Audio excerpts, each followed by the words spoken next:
The Dominion of Keth had ruled the stars for 12,000 years, and no one had ever stopped them from taking what they wanted. Their fleets were so large that counting them would take a lifetime, and their conquered worlds numbered in the tens of thousands. When their scouts first detected strange radio signals coming from a small blue planet on the edge of the galaxy, they marked it for future conquest and moved on to bigger targets. That decision would prove to be the greatest mistake in their long history. Admiral Vos Karen stood on the observation deck of his flagship called the Eternal Sovereignty and watched the planet Valen Prime burn beneath him. The Valeni people had tried to fight back just like every other species did at first. But fighting back meant nothing when you faced Keth firepower and Keth numbers. Karen felt nothing as he watched the cities crumble and the oceans boil. This was simply what the Keth did, and what they had always done. His aide approached with a data tablet in hand and reported that ground forces expected full control of the planet within 6 rotations. The Valeni leadership had been captured and executed according to standard protocols, and their military was completely destroyed. Karen nodded without any emotion on his face, because this was the 47th world he had personally conquered. The Valeni had been more advanced than most of his previous targets, since they had discovered faster than light travel 3 centuries ago, and had built colonies on 11 different worlds. It had taken his fleet only 2 weeks to reduce their entire civilization to ash and rubble. Karen ordered his navigator to set course for the next system on their list, because he believed there was a trading species there that had done business with the Valeni. Such species always needed to be reminded of their proper place in the galaxy, which was beneath the boots of the Keth. His crew responded with perfect efficiency, because they had done this many times before and would do it many times again. As the massive fleet turned away from the dying world, none of them noticed a small vessel slipping away from the dark side of Valen Prime's largest moon. It was a research ship carrying the last 17 survivors of the Valeni species, and among them was a scientist named Torek, who had spent his entire life studying a distant world called Earth. Torek had a message to deliver, and he pushed his damaged engines as hard as they could go, while praying he was not already too late. The journey took 3 terrible months, and Torek lost 8 of his crew members to radiation sickness from their damaged reactor. The others grew weaker every day, but they kept the ship moving forward because they had nowhere else to go and nothing left to lose. When they finally crossed into the system containing Earth, Torek was shocked by what he found. The blue planet was surrounded by hundreds of orbital stations and satellites and spacecraft that suggested a civilization far more advanced than Keth intelligence, our EPORTS had indicated. As his failing ship crossed the orbit of the red 4th planet, he was intercepted by a sleek silver vessel bearing markings he did not recognize. The ship identified itself as belonging to something called the United Earth Defense Force. A sharp voice came through his communication system demanding that he identify himself and state his purpose for entering restricted space. Torek activated the translation program he had spent years developing and spoke the words he had rehearsed 1,000 times during his long journey. He said that his name was Torek of Valen Prime, and that his world had been destroyed by the Dominion of Keth. He said he came carrying a warning about the danger that was coming, and a plea for help from anyone willing to listen. The communication channel went silent for what felt like an eternity, and Torek feared they would simply destroy his crippled vessel without another word. Then a different voice came through the speakers, and this one belonged to an older woman whose tone carried the weight of authority and experience. She identified herself as Admiral Catherine Reyes of the UEDF constellation, and said that Earth had been monitoring Keth expansion patterns for quite some time. She instructed Torek to bring his ship alongside hers because they had much to discuss as Tarek guided his dying vessel toward the massive carrier that emerged from behind Earth's pale moon. He felt something stir in his chest that he had not experienced since watching his homeworld burn. It was hope, and it terrified him almost as much as it comforted him. Admiral Catherine Reyes had served in the United Earth Defense Force for 34 years and thought she had witnessed every horror the universe could produce. She had been present during humanity's first contact with alien life and had commanded the fleet that drove back the Shrike Raiders in 2287. She had personally overseen construction of the orbital defense network that now protected Earth from attack. Nothing in all those years had prepared her for what the dying Valeni showed her. The recording began with a view of Valen Prime from orbit showing a beautiful world of green continents and blue oceans. Then the Keth fleet arrived and the nightmare began. Reyes watched in silence as thousands of warships methodically destroyed every city and every military installation and every sign of civilization on the planet below. The recording lasted 4 hours, and by the end of it, Reyes felt physically ill. She asked Tarek how many worlds the Keth had destroyed, and he told her that 47 had fallen in the last decade alone. He explained that the Dominion had existed for over 12,000 years and had consumed countless civilizations during that time. They did not negotiate, and they did not show mercy, and they did not stop. They simply took what they wanted and killed anyone who stood in their way. Reyes turned to her tactical officer, Commander Samuel Burke, and asked how long they had before the Keth reached Earth's borders. Burke ran the calculations twice before answering because he could not believe the results the first time. Based on current expansion patterns, he estimated 3 years. At most, and possibly much less, if the Keth decided to accelerate their advance. Reyes asked about current fleet strength, and Burke reported 412 combat-ready vessels with another 200 under construction. Then he delivered the truly terrifying news, which was that the Keth Third Expeditionary Fleet alone contained over 3,000 warships. That was just one of their 12 major fleets, and it was the one currently heading in Earth's direction. The Admiral was quiet for a long moment as she processed this information. Around her, the command staff waited in tense silence, and Tarek watched with the desperate hope of someone who had bet everything on a single chance. Finally, Reyes told Burke to establish a secure channel to Earth Command and to wake up every member of the ME Council because they needed to meet immediately. She turned to Tarek and reminded him that he had mentioned coming with both a warning and a plea. She said she had heard the warning, and now she wanted to hear his plea. What exactly did he want from humanity? Tarek straightened his exhausted body and explained that his people had studied Earth for many generations. They had seen humanity's wars and cruelty and tremendous capacity for destruction. But they had also seen something else that made them believe humans might be the only species capable of standing against.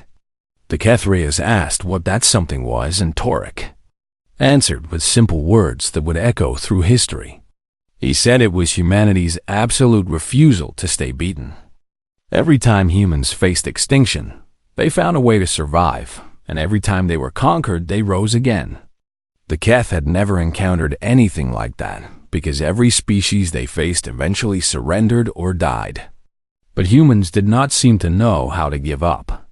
Reyes thought about everything her species had endured, including ice ages and plagues and world wars, and the climate disaster that killed billions before humanity finally united. Tarek was right that her people had never learned to surrender, and perhaps that stubbornness was exactly what the galaxy needed right now. She told Tarek there was something else he should know, and something that humanity had kept hidden from everyone. She pulled up a classified file that required 3 separate codes to access and watched. Tarek's eyes widened as strange schematics filled the screen. He asked what he was looking at, and Reyes told him it was called the Prometheus Array. She said it was the reason the Keth had made a very serious mistake in coming to this part of the galaxy. Deep beneath the Rocky Mountains in a bunker, buried 3 miles underground, Director Nathan Cole received the transmission from Admiral Reyes and felt his heart turn to ice. He had spent his entire career praying this day would never come, but now it was here, and there was no avoiding what had to be done. The Prometheus Array was humanity's darkest secret and its only hope against threats too large to fight conventionally. It had been born during the desperate years after first contact, when humans realized just how vulnerable they were in a galaxy filled with predators. The greatest scientists and engineers of 3 generations had poured their lives into creating something that would ensure humanity's survival no matter what horrors came from the stars. The Array could tear apart the very fabric of space itself, and nothing could withstand its power. Cole studied the data package from the Valeni survivor and watched the recordings of burning worlds and endless fleets. He read the casualty figures and tracked the steady march of the Keth across system after system. Then he picked up the phone that connected directly to the chambers of the United Earth Council. He told them this was Director Cole and that they needed to convene an emergency session immediately. He said the wolves were finally at the door, and it was time to show them what kind of teeth humanity possessed. The council met within 6 hours, and the debate lasted through the night and into the next morning. Some members argued for diplomacy and suggested that perhaps the Keth could be reasoned with if approached correctly. Others wanted to hide and proposed that humanity could simply avoid detection long enough for the Keth to pass them by. A few demanded immediate attack before the enemy grew any closer. Director Cole listened to all of them, and then he showed them what the Prometheus Array could do. He played a simulation of its effects on a star system and watched the color drain from every face in the room. When the simulation ended, he told them this was not a negotiation tool or a deterrent. It was a weapon of absolute last resort that would change the nature of warfare. For Admiral Reyes spoke next and explained the tactical situation in simple terms. She said Earth had 400 ships and the Keth had tens of thousands. She said Earth had perhaps 3 years before the enemy arrived, and probably less. She said there was no scenario in which humanity won a conventional war against such overwhelming numbers, but she also said there was another option if the Council had the courage to take it. They could reveal the Prometheus Array to the galaxy and use it to make the Keth understand that conquering Earth would cost them everything. The price of attacking humanity would be the complete destruction of the Dominion itself. Council Speaker Margaret Walsh asked what would happen if they Keth did not believe them, and Reyes answered without hesitation. She said they would demonstrate the weapon's power, and if that was not enough, they would use it on Keth worlds until the message became impossible to ignore. She said humanity had never started a war of extinction, but they were fully prepared to finish one. The Council voted at dawn, and the result was unanimous. Humanity would not hide, and humanity would not surrender. They would face the Keth directly and make them understand the terrible cost of their aggression. 2 weeks later, representatives from 47 alien species gathered at Station Olympus, which was humanity's largest orbital diplomatic platform. The Pelori came because they were humanity's oldest friends and trading partners. The Shrike Concordat sent delegates despite their previous conflicts with Earth. Even the mysterious Mithrani emerged from their hidden nebula fortresses to observe. Everyone wanted to know the same thing, and that was what humanity intended to do about the Keth. The answer would reshape the balance of power in the galaxy forever. Speaker Walsh stood at the center of the Great Assembly Hall with Admiral Reyes and Director Cole beside her. Translation drones carried her words to every corner of the station as she addressed the gathered representatives. She thanked them for coming and acknowledged that many had traveled great distances to be here. She said she understood that many of them were afraid because the Keth had been a threat to every species in the galaxy for thousands of years. She promised not to waste their time with pleasantries because the situation was too serious for political games. A holographic display activated and showed a real-time map of Keth expansion across the Orion Arm. Red markers indicated conquered worlds, and the pattern of conquest was clear to everyone watching. The Keth were coming, and nothing had ever stopped them before. Walsh told the assembly that the Dominion had destroyed 49 worlds in the past 12 months alone. She said they were not interested in diplomacy or trade or peaceful coexistence. They viewed every other species in the galaxy as either resources to exploit or obstacles to eliminate. Humanity refused to accept this fate for themselves or anyone else. The Pelori ambassador raised a limb and asked a question that many others were thinking. With respect, they said humanity's fleet was tiny compared to even a single Keth expedition force. Human technology was not dramatically superior to what the Valeni had possessed, and everyone knew what happened to them. What could humanity possibly hope to accomplish? Walsh acknowledged that the ambassador was correct about conventional warfare. She said humanity would lose any traditional military engagement against such overwhelming numbers. That was why they had no intention of fighting a traditional war. She gestured to Director Cole, who stepped forward with the careful movements of a man handling something extremely dangerous. He told the assembly that for 60 years humanity had been developing a weapon system they hoped would never need to be used. They called it the Prometheus Array. The holographic display shifted to show schematics that made several alien scientists gasp in shock and disbelief. Cole explained that the array generated controlled tiers in the fabric of space-time itself. A single deployment could render an entire star system completely uninhabitable, not by destroying planets, but by making it impossible for normal physics to function within the affected region. Ships could not navigate in, communications could not work, and life as anyone understood it could not exist. The chamber fell into absolute silence as the implications sank in. Cole continued by explaining why humanity had built such a terrible thing. He said they understood something that many galactic species have been slow to learn. There were fates worse than extinction, and being enslaved while watching your children raised as livestock was one of them. Seeing your culture erased and your people scattered to the winds was another. Humans had decided long ago that they would rather face a clean death than submit to such horrors, so they built something that guaranteed anyone attempting such things would pay a price, so devastating that no victory could ever justify it.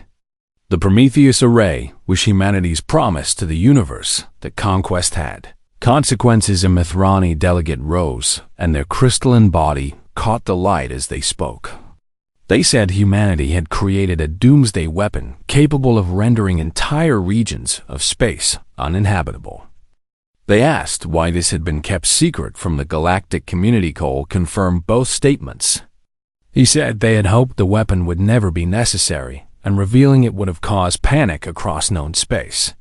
But necessity had arrived in the form of the Keth, and it was time to show the galaxy what humanity was capable of. Admiral Reyes stepped forward and announced that in 3 days the United Earth Defense Force would deploy to the Keth border. They would offer the Dominion one chance to withdraw from all conquered territories and agree to peaceful coexistence. If the Keth refused, then humanity would demonstrate the Prometheus Array on an uninhabited system in their territory. Pelori ambassador asked what would happen if the demonstration did not convince them, and Reyes answered with a voice like iron. She said they would use it on inhabited systems starting with the Keth homeworld. She said humanity had never wanted to become executioners, but they would not allow themselves to become victims. The assembly erupted into chaos as delegates shouted protests and demands and questions. Some stormed out in disgust while others applauded. Through it all, the human delegation stood calm and unmoved like stones in a raging river when order was finally restored. Speaker Wash raised her hand for silence and delivered humanity's final message to the galaxy. She said she understood that many would condemn what humans were about to do. She said she understood that some would call them monsters. But she wanted everyone to understand that humanity did not start this war and did not choose to be threatened with extinction. They would, however, finish it one way or another. The Keth threat would end here, and the only question remaining was how many systems would burn before the Dominion learned that humanity was not prey. The United Earth Defense Force arrived at the border of Keth space with 400 warships arranged in perfect formation. To the vast intelligence network of the Dominion, this tiny fleet was nothing more than an amusing distraction. Admiral Vos Karen himself led the 3rd Expeditionary Fleet to meet them, because he was eager to add another conquered species to his already impressive record. His tactical officer reviewed the sensor data and reported that the largest human vessel was less than half the size of Karen's flagship. Their weapons appeared to be primitive plasma-based systems that posed no real threat to Keth shields. The officer estimated that the entire engagement would last less than an hour before the humans were completely destroyed. Karen smiled at this assessment because it confirmed everything he believed about primitive species who dared to challenge the Dominion. He ordered his communications officer to broadcast on all frequencies so that every human could hear his voice before they died. His words echoed across the void as he identified himself and informed the human vessels that they had intruded upon Dominion territory. He gave them one standard time unit to surrender their ships and submit to processing. Some of them might be permitted to survive as labor resources if they complied quickly.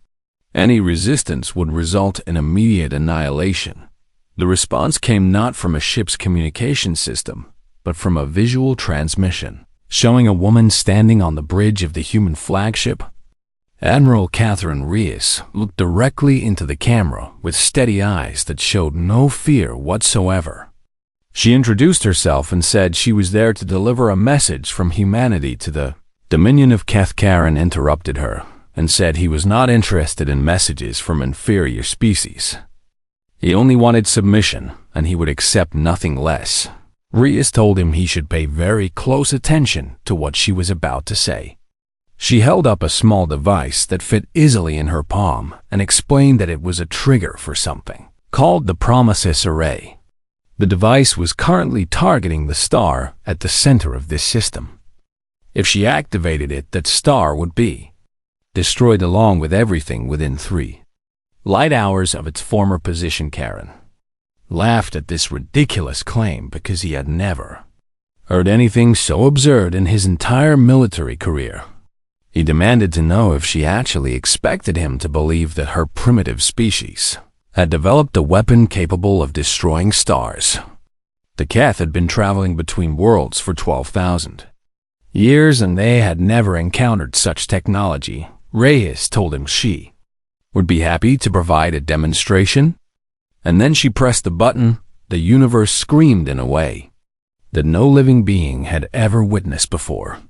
The star at the center of the system flickered once and then began to stretch as if invisible hands were pulling it apart from the inside.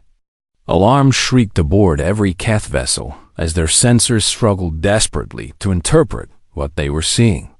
The star's light shifted through colors that had no names in any language, and then it simply stopped existing. In its place was nothing at all.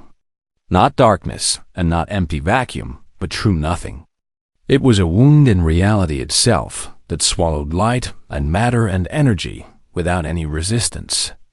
Karen stared at his tactical display and watched 3 of his forward scout ships vanish into that impossible absence without even having time to send a distress signal. Reyes spoke again into the stunned silence and pointed out that they had not been bluffing. She explained that what they had just witnessed was a low-power demonstration, and a array was capable of significantly greater destruction when operating at full capacity. She then outlined humanity's terms for peace. The Dominion of Keth would immediately withdraw from all conquered territories without exception. They would release all enslaved populations and return them to their homeworlds. They would agree to permanent borders and peaceful coexistence with every species in the galaxy. If they refused these terms, humanity would systematically destroy every Keth system until the species was completely extinct. Karen watched his sensors as his tactical officers' hands trembled over the controls. Where a star had burned for billions of years, there was now only an expanding sphere of impossible emptiness. His instruments could not even properly measure what they were seeing, because it existed outside the boundaries of normal physics. He whispered that this was not possible, and his voice cracked with something that might have been.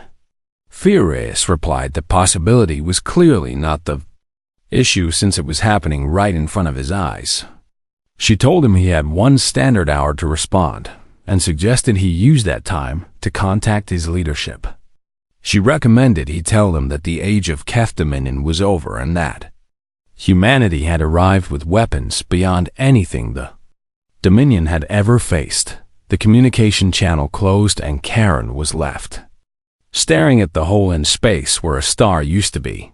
His officers looked to him for guidance, but for the first time in his long career, he had no idea what to do. The hour that followed was the longest of Karen's life.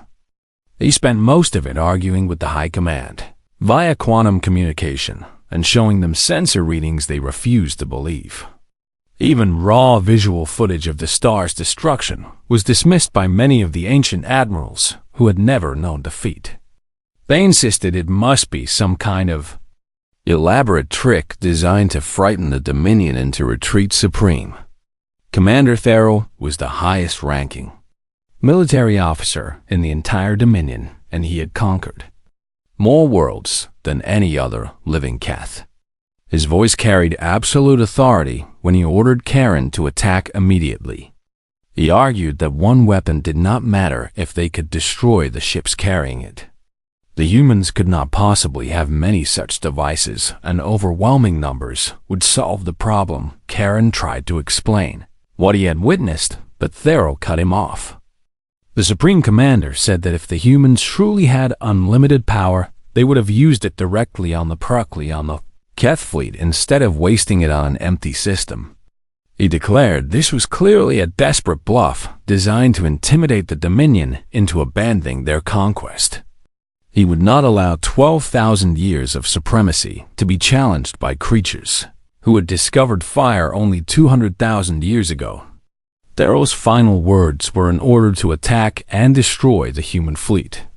He told Karen to bring him human slaves or not to return at all. The connection cut off before Karen could respond. The Admiral stared at the blank screen for a long moment while his officers waited in tense silence. He thought about his career and his victories, and the 47 worlds he had personally subjugated. He thought about the Dominion that had endured since before most species in the galaxy had developed written language.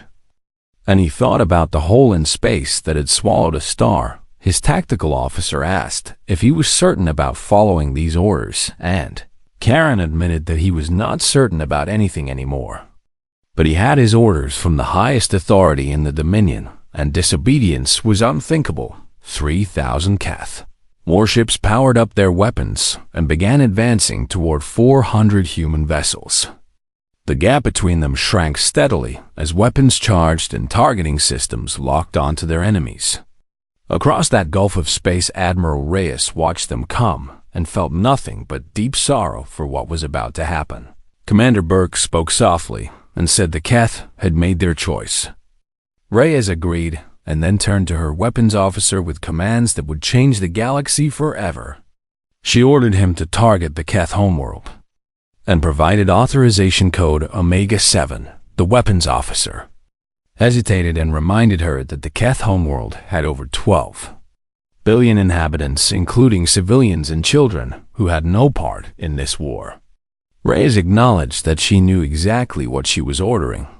Her voice broke slightly as she asked whatever god might be listening to forgive them all. Then she gave the order to fire 1,000 light years away. The Keth homeworld felt the first tremors as reality itself began to tear apart around their sun. But the Third Fleet knew nothing of this because they were too focused on their advancing attack. They only realized something was wrong when their homeworld stopped answering communications. They realized it again when 3 more Keth core systems went dark in rapid succession. Emergency channels filled with confused reports and desperate pleas for information as world after world simply vanished from existence. The Dominion's military network began to collapse as communication relays disappeared into expanding wounds in spacetime. Admiral Reyes broadcast a single message to every ship in the Keth fleet. She told them their worlds were dying, and their people were dying while they remained here, fighting a battle that no longer mattered. She offered them one final chance to withdraw immediately, or share the fate of their civilization. Karen watched his tactical display as system after system winked out of existence. He thought about his family on the homeworld, and his children who had followed him into military service. He thought about his grandchildren who had just started school and would never grow up. Now his voice broke as he ordered all ships to stand down. He repeated the order twice because his officers seemed frozen in shock. Finally, the weapons powered down and the advance stopped, and 3,000 Keth warships hung motionless. In space, the war was over before it had truly begun, and the price of Keth arrogance was beyond calculation. The conflict that historians would later call the 7-Day War was the shortest and most devastating in galactic history. By the time the Keth High Command transmitted their unconditional surrender, humanity had destroyed 14 of their core systems and killed over 40 billion sentient beings.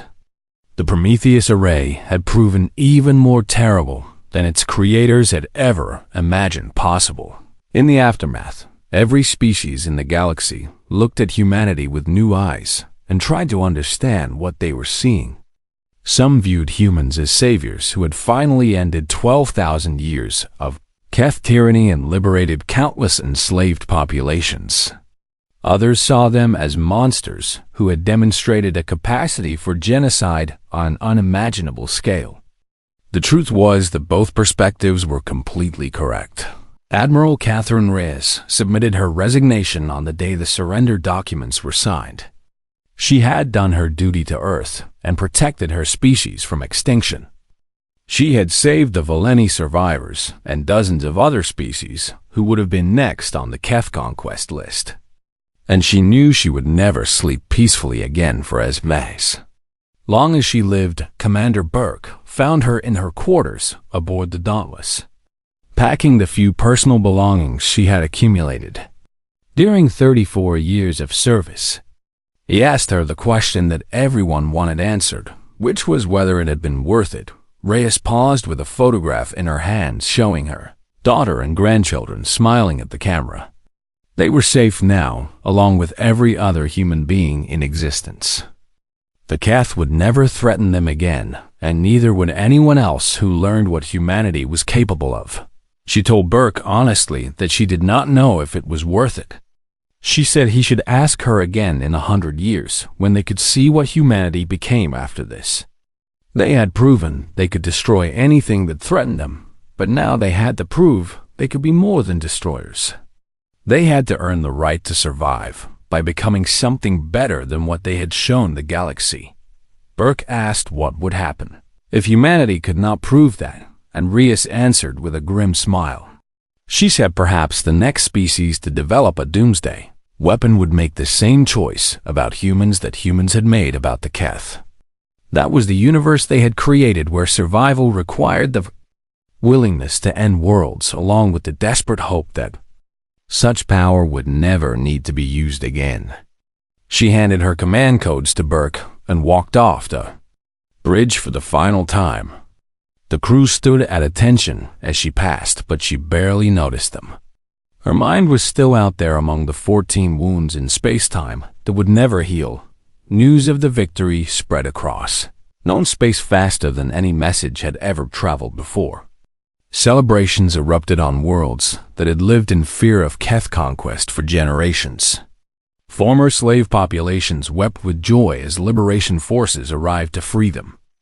Species that had been driven to the edge of extinction by Dominion aggression began to hope again for the first time in centuries, but there were also protests and condemnations from those who believed humanity had gone too far. 40 billion lives was a number too large for most minds to truly comprehend. Entire cultures and histories and futures had been erased in the span of a few days. Some argued that humanity had become exactly what they claimed to be fighting against. The debates raged for months while diplomats from every spacefaring civilization gathered to decide what should happen next. The Prometheus array had changed everything, and no one could agree on how to proceed. Some wanted the technology shared so that all species could protect themselves. Others demanded it be destroyed before it could be used again. A few quietly suggested that humanity should be eliminated before they decided to use their weapon on anyone else. Director Cole represented Earth at these discussions, and he listened patiently to every argument before delivering humanity's position. He said the array would not be destroyed because it was the only thing guaranteeing that no species would ever attempt what the Keth had done. He said it would not be given away freely because such power in unstable hands could end all life in the galaxy. Instead, he proposed something unprecedented in galactic history. Humanity would share custody of the Prometheus array with every species willing to join a new alliance. This alliance would be built on a simple principle, which was that no member would ever be permitted to conquer or enslave another. Any species that violated this principle would face the combined might of all the others, including the array itself. Peace would be maintained, not through trust, but through the absolute certainty that aggression meant annihilation. The proposal was radical and terrifying, and it took 6 more months of negotiation before enough species agreed to make it viable. The Galactic Compact was signed exactly 1 year after the fall of the Keth homeworld, and included every major civilization in the Orion Arm. Even the surviving Keth remnants joined, because they had no other choice. Torek, the Valeni scientist, was present at the signing ceremony, along with the last few hundred members of his species. They had been granted a new homeworld by the Compact and were already making plans to rebuild their civilization. It would take generations to recover from what they had lost, but at least now they had the chance to try after the ceremony ended. Torek searched the crowd until he found the person he was looking for. Catherine Reyes stood alone on an observation deck, watching the stars through a massive viewport. She was no longer wearing a uniform, and she looked older than she had just a year ago, as if the weight of her decisions had aged her decades and months. Torek approached and thanked her for saving his people. He told her the survivors had been given everything they needed to start over, and that they would never forget what humanity had done for them. Reyes nodded without turning to face him and said she was glad something good had come from all of this. Her voice was flat and tired in a way that went beyond simple exhaustion. Torek observed that she did not seem glad, and Reyes finally looked at him. She explained that she had spent her whole life training to defend her people and had always imagined that if the moment came, she would feel righteous and proud. Instead, she felt like she was covered in blood that would never wash away no matter how hard she tried. She said 40 billion lives was the weight she carried now and would carry until the day she died. That was what his warning had ultimately cost, even though she did not blame him for bringing it. Torek was quiet for a long moment as he considered how to respond. Then he told her a story from his childhood about a creature that had lived in the deep caves of Valen Prime. It was a predator so terrible that his ancestors had lived in constant fear of it for generations. One day, a young hunter went into the caves alone and killed the creature. When she emerged, she was covered in its blood, and some people celebrated her as a hero, while others condemned her as a murderer. Reyes asked what happened to the hunter, and Torek said she lived a long life. She had children and grandchildren and did good works for her community. She helped her people prosper in ways that would not have been possible while the creature still lived. But she never forgot what she had done in that cave, and she carried the memory of it until her final breath. He said that was the fate of those who faced monsters because they inevitably became a little bit monstrous themselves. But the alternative of letting the monster win was always worse than the price of stopping it. Reyes looked at him for a long moment and then turned back to the stars. Somewhere out there, 14 wounds in reality still existed as permanent scars on the universe. They were monuments to human capability and human horror that would outlast every civilization currently alive. She said the news services were calling it a great victory. They said one fleet made them tremble, which made it sound like something to celebrate rather than mourn. Torek asked if it was not worth celebrating, and Reyes considered the question seriously before answering. She said perhaps it was enough that they were all still here. Humans and Valeni and dozens of other species now had a chance they would not have had otherwise. Perhaps that was all anyone could hope for, which was the opportunity to do better next time. Torek agreed and said they should make sure there was a next time. They should work to ensure the peace held and the compact endured so that no species would ever face the choice she had faced. Reyes turned away from the viewport and managed a small, tired smile. She said the wolves were finally gone, and now came the truly hard part, learning to live in a galaxy without them. 5 years passed since the signing of the Galactic Compact, and the galaxy slowly began to heal from wounds that had festered for millennia. Former Keth territories were divided among the species that had been conquered, and survivors of destroyed civilizations worked to rebuild what they had lost. The process was painful and complicated, but it was happening, and that was more than anyone had dared to hope for. Catherine Reyes spent those years far from the spotlight that had once followed her everywhere. She returned to Earth and bought a small house on the coast of what used to be called California. Her days were filled with simple tasks like gardening and cooking and walking along the beach at sunset. Sometimes she went weeks without speaking to anyone except the shopkeepers in the nearby town. She still had nightmares about the war, and probably always would. But the dreams came less frequently now, and she had learned to live with the weight she carried. Her therapist said that was the best anyone could hope for after what she had experienced, and she supposed that was true enough. Director Cole visited her once a year on the anniversary of the Keth surrender. He would bring a bottle of wine, and they would sit on her porch watching the waves crash against the shore. They rarely talked about the war directly, but it was always there between them like a third person in the conversation. During his 5th visit, Cole told her that the compact was stronger than ever, with 12 new species having joined in the past year alone.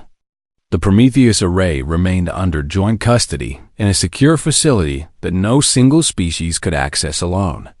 There had been 3 incidents where member civilizations had violated compact principles, but all of them had been resolved through diplomacy.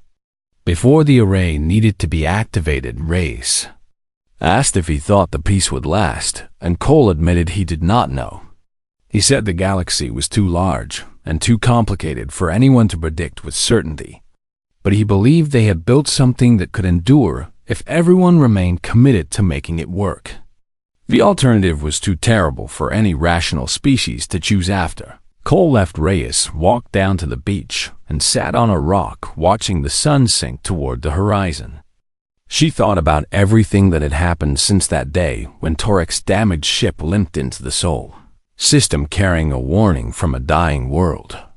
So much had changed in such a short time, and she was still trying to understand her place in all of Ida. message arrived on her personal communicator from an address she did not recognize.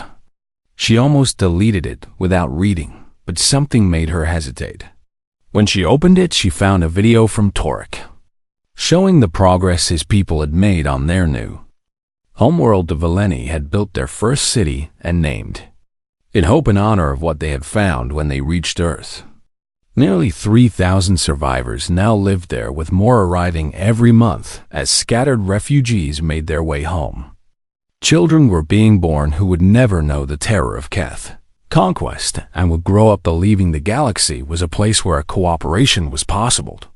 Tarek appeared on screen looking healthier than Reyes had ever seen him. He said he wanted her to know that his people remembered what she had done for them. They understood the price she had paid, and they would spend generations trying to be worthy of her sacrifice. He invited her to visit whenever she wished, because she would always have a home among the Valenares. Watched the video 3 times before she could bring herself to respond. She thanked Torek for the message and said seeing his people thrive was the closest thing to peace she had found since the war ended. She promised to visit someday when she felt ready to face the stars again. Next morning, she received another message, this one from Commander Burke, who now commanded the Dauntless in her place. He reported that the annual memorial ceremony was approaching and asked if she would consider attending. Representatives from every compact species would be present to honor those who had died in the conflict, including the Keth.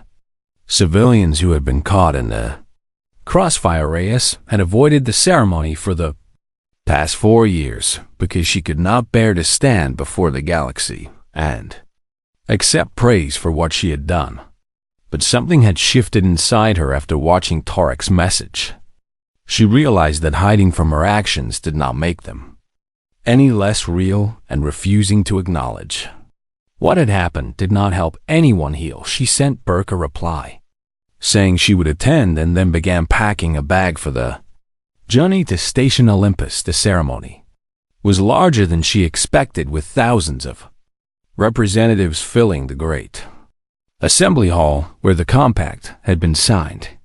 Reyes stood at the back trying to remain unnoticed, but she was recognized almost immediately. Delegates approached her throughout the event offering thanks and condolences and complicated emotions. She did not know how to receive. Speaker Walsh, who had led humanity through the crisis and still served on the council, gave the opening address. She spoke about the cost of peace and the responsibility that came with power. She said the galaxy would never forget what had been lost, but they could honor the dead by building a future worth living in. When Walsh finished, she invited Admiral Reyes to the podium, and the hall fell silent. Reyes felt every eye upon her as she walked to the front of the chamber. She had not prepared any remarks because she did not know what she could possibly say that would be adequate to the moment. She stood before the assembled representatives of 100 worlds and let the silence stretch. Then she began to speak from somewhere deep inside herself that she had kept locked away for 5 years. She said she was not a hero, despite what some people believed. Heroes did not carry the deaths of 40 billion people on their shoulders. Heroes did not wake up screaming in the night because they could still see the stars dying. She had done what she believed was necessary to protect her people and countless others, but that did not make it heroic. It made it tragic. She said the Keth had been a threat that demanded response, and she had provided that response with all the terrible power at humanity's disposal. She would make the same choice again if circumstances required it, because the alternative was allowing evil to triumph unopposed. But she would never celebrate what she had done, and she would never forgive herself for the lives she had taken. She said the real heroes were the people working every day to build something better from the wreckage of the old order. The diplomats who negotiated difficult compromises, and the aid workers who helped refugees rebuild their lives, and the ordinary citizens who chose cooperation over conflict. They were the ones who would determine whether her actions had meaning or whether they were simply Another cycle of violence in an endless spiral. She asked the assembly to remember the dead, but also to focus on the living. The past could not be changed no matter how much anyone wished otherwise. The only thing any of them could control was what happened next, and she urged them to make choices worthy of the sacrifices that had been made. When she finished speaking, the hall remained silent for a long moment. Then the Valeni delegation rose to their feet and began to applaud. The Pelori joined them, followed by the Mithrani, and then species after species, until the entire assembly was standing. Reyes looked out at the representatives of 100 worlds united in something that had seemed impossible just a few years ago. She saw former enemies standing beside former victims, some predators standing beside prey. The Galactic Compact was imperfect and fragile and might not survive the challenges ahead. But it existed, and that was something worth protecting. She stepped down from the podium and found Tarek waiting for her at the edge of the crowd. He did not speak, but simply offered his hand in the human gesture of friendship he had learned during his long journey to Earth. Reyes took it and felt some small part of the weight she carried lift from her shoulders together. They walked out of the assembly hall and into a future that was uncertain but possible. Behind them, the representatives of the Compact began the difficult work of maintaining a peace that had been purchased at terrible cost. The stars burned on, as they always had, witnesses to the rise and fall of civilizations beyond counting. Humanity had earned their place among those stars through methods that would be debated for centuries to come. They had shown the galaxy their capacity for destruction and their willingness to use it. But they had also shown something else that Tarek had recognized all those years ago when he first studied that small blue world. They had shown that they would never give up no matter how dark things became. They would fight for survival with every weapon they possessed, and then they would fight to build something worth surviving for. In a universe full of predators, that stubborn refusal to surrender was perhaps the most perilous force of all, and now it belonged not just to humanity, but to every species brave enough to stand beside them. The wolves were gone, and the galaxy was learning to live in the light they had left behind. The end.